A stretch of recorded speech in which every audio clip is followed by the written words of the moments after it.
इस बजट की कोई दिशा आम आदमी की स्थिति में सुधार करने की नहीं है। हमारे देश में किसान की लूट हो रही है। सरकार दावे कुछ भी करे, इनका किसानों से कोई संबंध नहीं है। सभापति महोदय इनको बंद कर दिए, कोई बोल नहीं पाएगा। मैं बता रहा हूँ, ये किसानों के कातिल हैं। निर्मला सीतारमण जी ने तो इस बजट को पढ़ा है। ये बजट सही मानों में प्रधानमंत्री नरेंद्र मोदी के दोस्त है, बैठ जाओ, अडानी और अंबानी द्वारा तैयार किए हुए बजट। अभी आप चुनाव में जाओगे तो पता चल जाएगा। आप आसमान में उड़ रहे, नीचे आ जाओगे, घबराने की जरूरत नहीं है।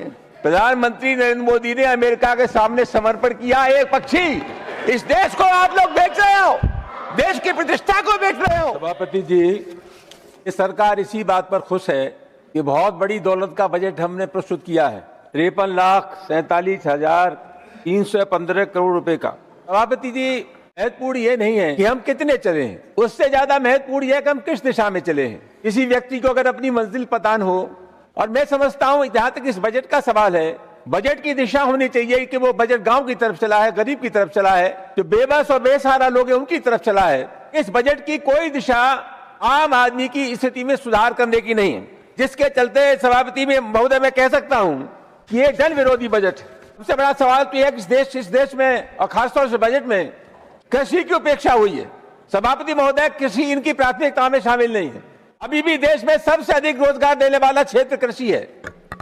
1950 में सकल घरेलू उत्पाद में कृषि का योगदान था 56.5% और आज ये घट करके रह गया है 16-17%। बहुत महत्वपूर्ण मामला सभापति महोदय, हमारे देश में किसान की लूट हो रही है। सरकार दावे कुछ भी करे, लेकिन उत्पादन लागत बढ़ रहा है और किसान जो फसल पैदा करता है, फसल पैदा करने के बाद उसको जो फसल का मूल्य मिलना चाहिए, उसे फसल का मूल्य नहीं मिलता। बिचौलियों की शर्तों पर उसे अपना उत्पाद बेचना पड़ता है। किसान आज संकट में है। और मजेदार बात यह है सभापति महोदय, नीति आयोग कहता है 10 वर्षों में किसान की आय में 126% की बढ़ोतरी हो गई।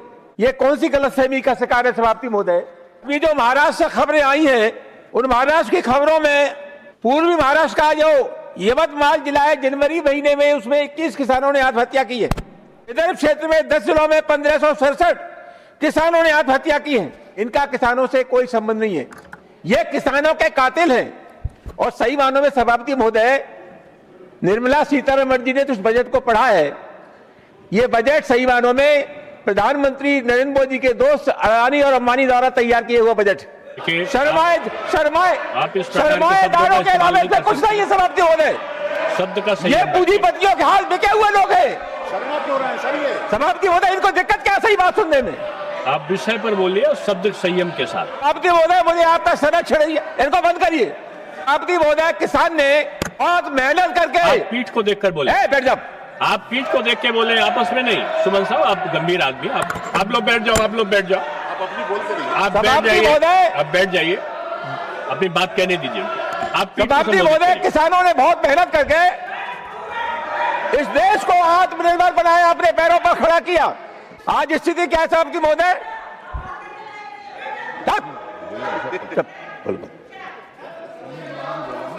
सभापति महोदय, आज स्थिति क्या है सभापति महोदय?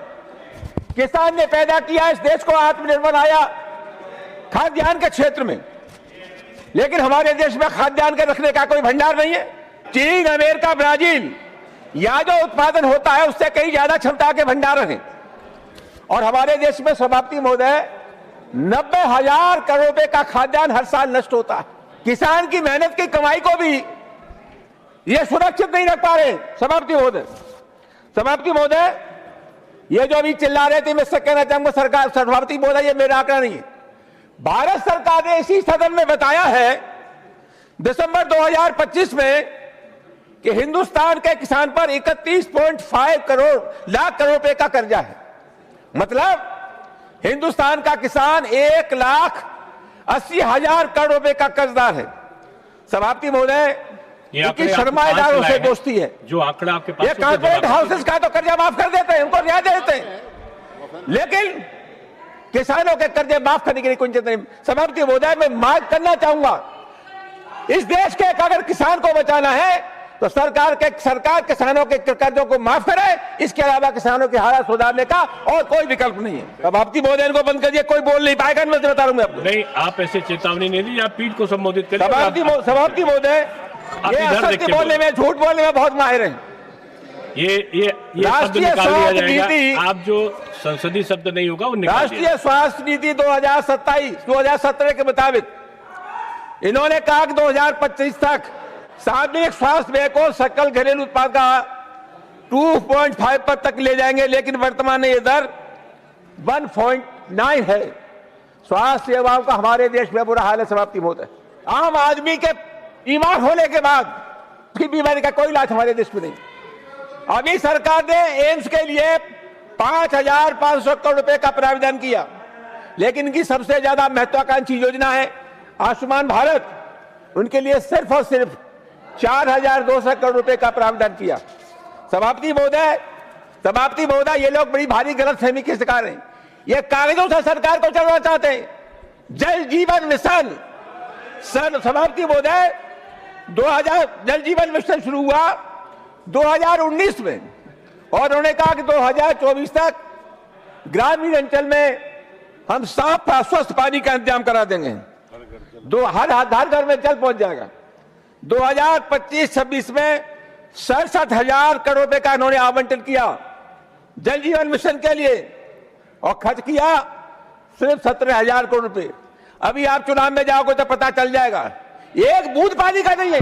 आप उधर आपसे ज्यादा झूठ बोले आप चुनाव में नहीं है। आप चुनाव में सीधे पीठ को आइन का जल जीवन मिशन।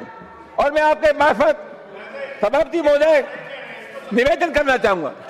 समाप्ति महोदय, प्रधानमंत्री ग्रामीण आवास योजनाएं 2025-26 में 57,000 करोड़ रुपए का बजट आवंटित, खर्च हुए मात्र 32,000 करोड़ रुपए।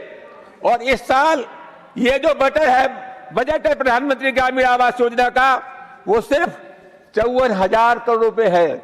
समाप्ति महोदय, प्रधानमंत्री ग्राम सड़क योजनाएं 2025-26 में 19,000 करोड़ रुपए का आवंटन हुआ, और खर्च हुआ सिर्फ 11,000 करोड़ रुपए। समाप्ति महोदय, बजट कितना भी बना दें, लेकिन कभी आपने देखा है कि आपका बजट कितना खर्च हो रहा है? कभी देखा है आपने कि आपने जो बजट बनाया उसका पैसे का सही इस्तेमाल हो रहा है कि नहीं हो रहा है?